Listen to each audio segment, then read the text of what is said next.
सरस्वती ने मंथरा की ही बुद्धि क्यों पलटी, मंथरा की ही बुद्धि को क्यों फेरा? क्योंकि मंथरा रामचरितमानस और रामायण की वो कैरेक्टर है जो प्रभु श्री राम से सबसे ज्यादा नफरत करती थी और सबसे ज्यादा बैर करती थी। उसके मन में शुरू से ही ये ईर्ष्या रहती थी कि कैकेयी का पुत्र भरत इस राज्य का उत्तराधिकारी नहीं हो सकता है, कारण कि ज्येष्ठ पुत्र जो हैं वो श्री राम है। मंथरा के मन में शुरू से ये मन में ये बात बैठी हुई थी कि राम के रहते कभी भी भरत का भला नहीं हो सकता है।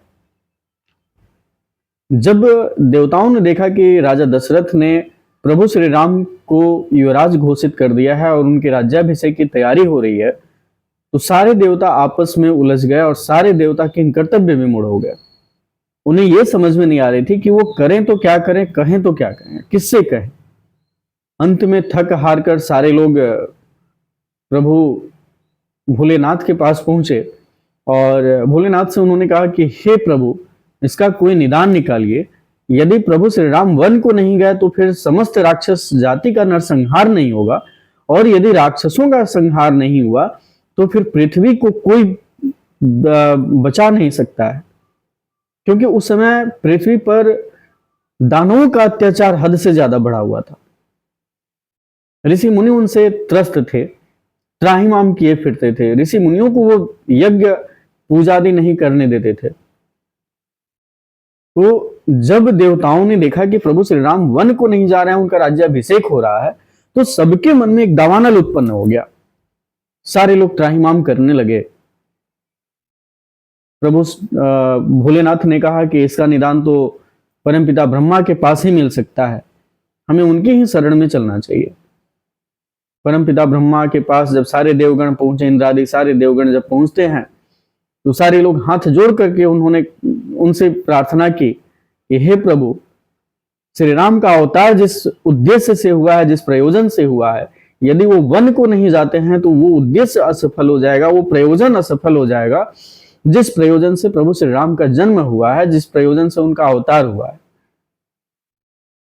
इस पर परमपिता ब्रह्मा ने कहा कि ये कार्य मां सरस्वती ही कर सकती हैं।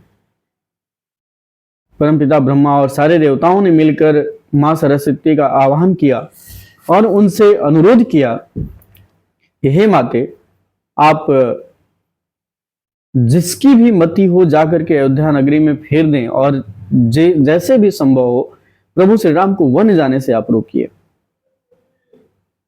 जब ये बात मां सरस्वती सुनी तो उनके मन में यह संदेह उत्पन्न हुआ कि देखो, ये देवता कैसे कितने लालची और कितने स्वार्थी हैं, जो अपने हित के लिए प्रभु श्री राम को वन भेजने को तैयार हैं। इन देवताओं से लालची, इन देवताओं से बड़ा स्वार्थी आज तक मैंने किसी को नहीं देखा। परंतु जब देवताओं ने कहा कि माते, इसमें सभी देवताओं का हित है, इसमें प्रभु श्री राम का हित है, इसमें सभी ऋषि मुनियों का हित है, मां पृथ्वी का हित है, तो सबकी हित को ध्यान में रखते हुए मां सरस्वती अवधपुरी पहुंची और अवधपुरी में वो पूरे दिन घूमती रही कि किसके मति को फेरा जाए। कौन ऐसा व्यक्ति है जिसके मति को फेरा जा सकता है? कोई ऐसा व्यक्ति नहीं मिला जो प्रभु श्री राम के प्रति मन में वैर रखता हो। एक ही ऐसी स्त्री कुलटा मिली जो प्रभु श्री राम के लिए मन में शुरू से ही द्वेष रखती थी, और वो थी मंथरा। चूंकि उसके मन में प्रभु के प्रति द्वेष तो थी ही, मां ने सिर्फ उस बीज को अंकुरित कर दिया। उसके मन में जो बीज फैल रहा था, प्रभु श्री राम के प्रति द्वेष का जो बीज था, मां सरस्वती ने उस बीज को सिर्फ अंकुरित कर दिया। और इस प्रकार मंथरा के मन में जो बीज उत्पन्न हुआ, जो वृक्ष बना, वो वृक्ष ही प्रभु श्री राम के वन जाने का कारण बना।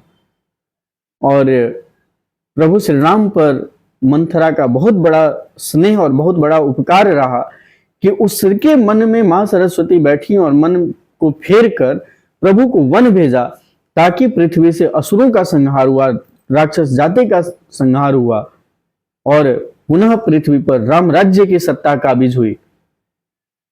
सारे लोग एक साथ मिलकर रहने लगे। धन्यवाद।